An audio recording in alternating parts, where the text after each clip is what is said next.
Hey guys, how's it going today? This is going to be the longest flipbook I have ever made. Thanks to ExpressVPN for sponsoring today's episode. Stick around later in the video to learn how you can get 3 months for free. Do you remember a while back I made a flipbook called Grumpy Cloud? Well, ever since then, I've wanted to make a sequel. So this is the return of Grumpy Cloud. So I've never drawn anything at all anime style before, so I'm actually a little bit nervous. But I've been watching lots of Dragon Ball Z clips to get animation ideas. I don't know how many days this will take me. I'm really hoping that I could do it within 2 to 3 weeks, maybe. I'm also doing full color, so that's going to mean a lot of markers and lots of refill ink. So I've been prepared to go empty my wallet at the art store. I planned out this flipbook as a series of shots, so it's like a little short film.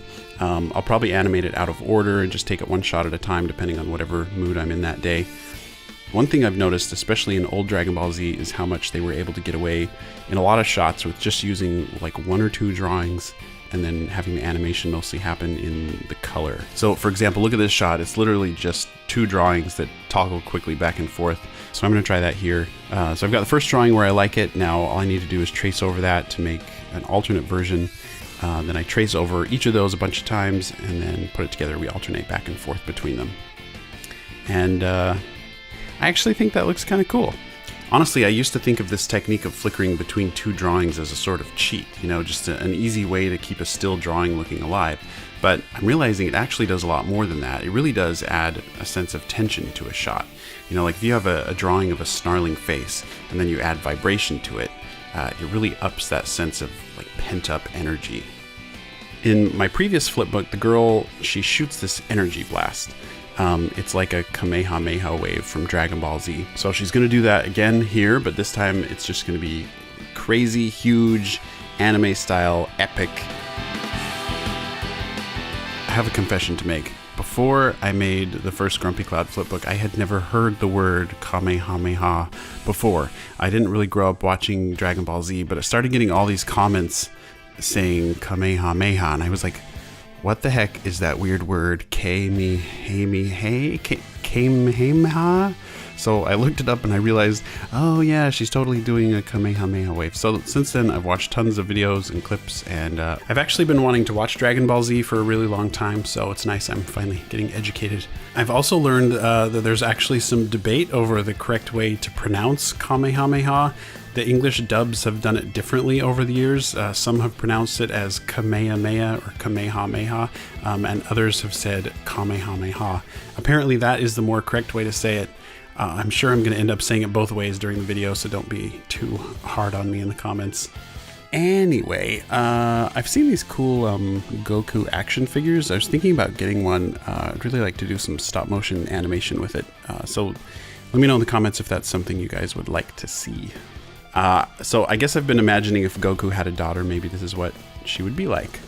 By the way, I'm pretty much saving all of the coloring for the end. I'm going to go through and draw everything first, make sure it's working, and then I'll go back and color everything. The nice thing about a lot of the animation that I'm doing here is that once I've created kind of that first master drawing, I'm often just holding that pose or moving the object across the page. And so once I've got that first drawing done, I can just trace over that drawing over and over as it moves. All right, now I'm going to do a close-up shot of the hands. This is where we're actually going to see the energy ball starting to form. So I'm kind of excited for this shot. I personally think drawing hands in general is very challenging. It really helps to look at references when you draw hands, especially when you're going for something realistic looking. And I've been trying to keep things at least somewhat simple looking, so it doesn't take me 500 years to trace each page. But I know some pages are just, no matter what, they're just going to take a long time.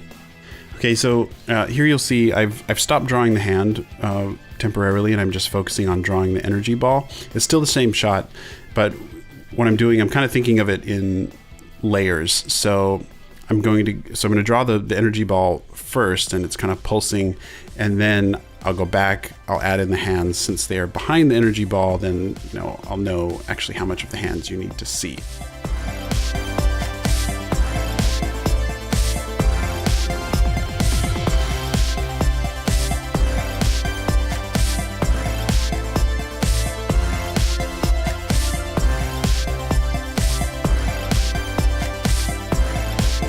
Okay, so this shot is the cloud's reaction as it sees the Kamehameha wave coming toward him. So I've drawn the first pose, now I'm drawing the last pose. Okay, so these are going to be my 2 keyframes. Then I go back and draw the in-between frames to transition from the first pose to the last pose. Dude, my hair! I guess maybe I should do my hair for the day. Looks like a bird's nest up there.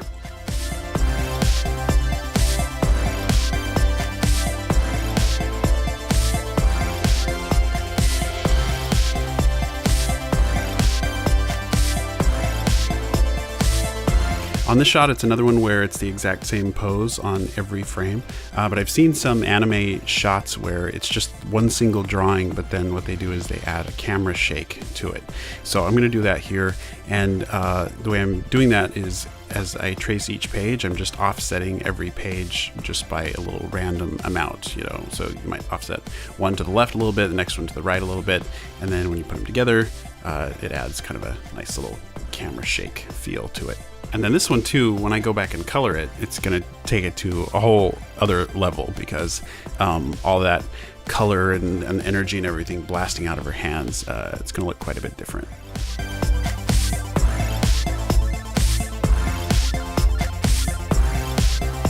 Okay, so the girl, she's going to be saying Kamehameha when she blasts it, right? So in this shot here is when she's saying the ha part, not the final one, the first one. So Kameha, that ha is happening right here. All right, this is taking a lot longer than I thought it would.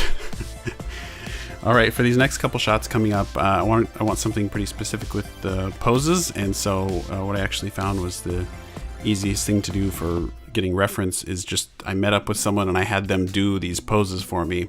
I took a bunch of photos with my camera, and then I can just look at those photos as reference when I was doing my drawings.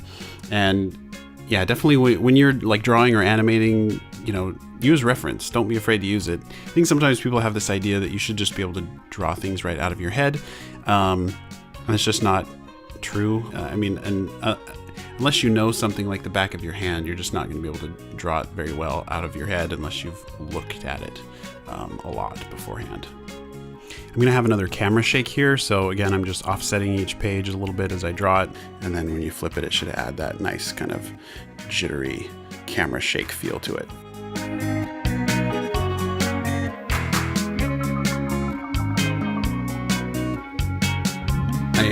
I know I've already said it, but these shots are obviously still out of order, so, you know, after everything's finished and colored, I will obviously put them all in order, and then it'll all make sense.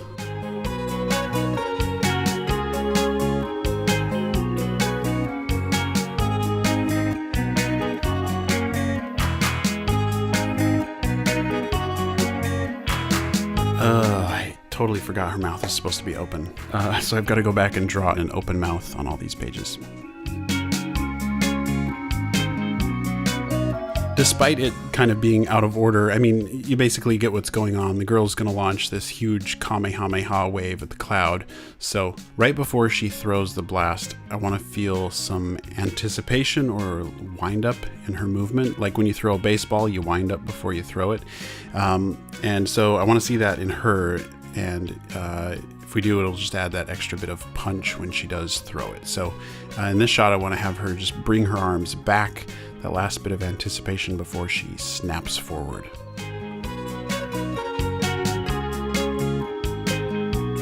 All right, so this is the shot where the cloud gets blasted by the Kamehameha wave. So yeah, I looked at tons of video clips on YouTube to get ideas for how to draw this. Found some really good references to look at. So yeah, this is a big one. This is a big shot. But I'm excited to do it.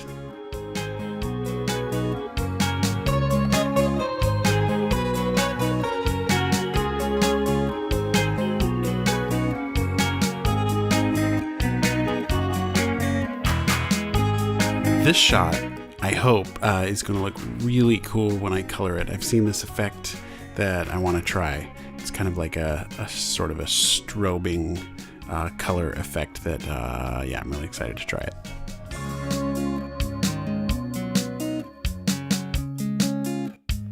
All right, Earth. My son had a great idea for when I color this shot. So the Earth is going to be gray, and then as the cloud gets blasted into space, all the color will come back to the Earth, spreading out from the middle.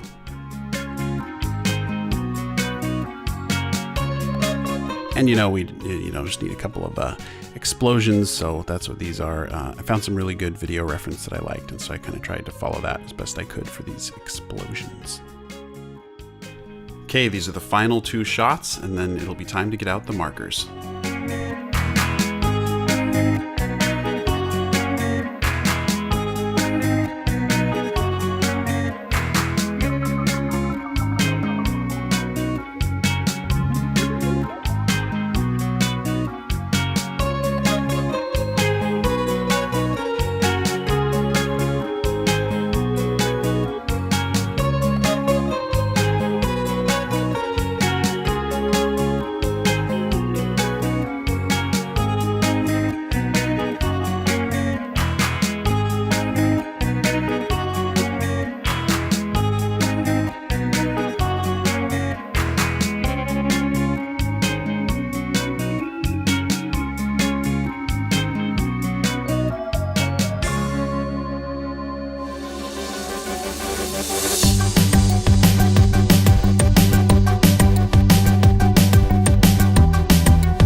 The moment has arrived.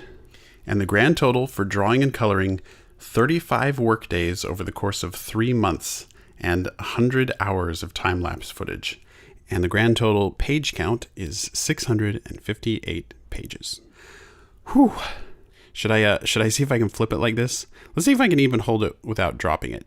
Okay, so I can actually hold it with one hand, precariously, but flipping it, not so much. Not a chance, in fact.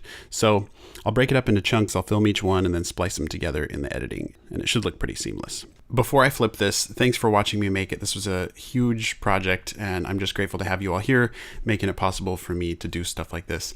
All right, hope you like it. here goes.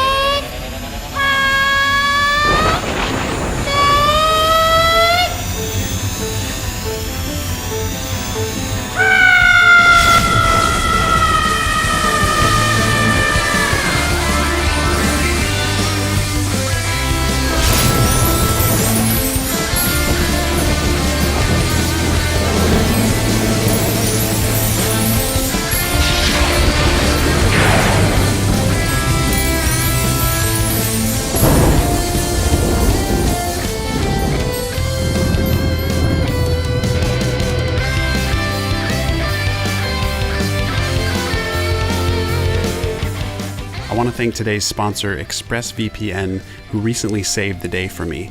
I was traveling in another country where YouTube happens to be blocked, and I needed access to my channel. Luckily, I have ExpressVPN installed on my phone and laptop, so all I had to do was open the app, choose a server in another country, and from then on I had access to YouTube and every other website or streaming service I needed, despite normally being restricted by region. And even when not traveling, it's awesome because ExpressVPN allows you to access streaming content that you might not normally have access to. For example, let's say you're a Doctor Who fan like me. Now, normally if I'm in the US, I open Netflix and search for Doctor Who, it's just not there. Now watch this. I'll open ExpressVPN and connect to a server in the UK. Now I go back to Netflix, search for Doctor Who again, and suddenly, there it is, available for me to stream. So it really unlocks things for you. ExpressVPN is less than $7 a month with a 30-day money-back guarantee. It's consistently faster than other VPN providers, and it was rated the #1 VPN service by TechRadar. So find out how you can get 3 months free by clicking the link in the description box, expressvpn.com/andymation. Take back your privacy today with ExpressVPN. That's it for today's video, guys. Thanks so much for watching. Stay creative, and I'll see you in the next video.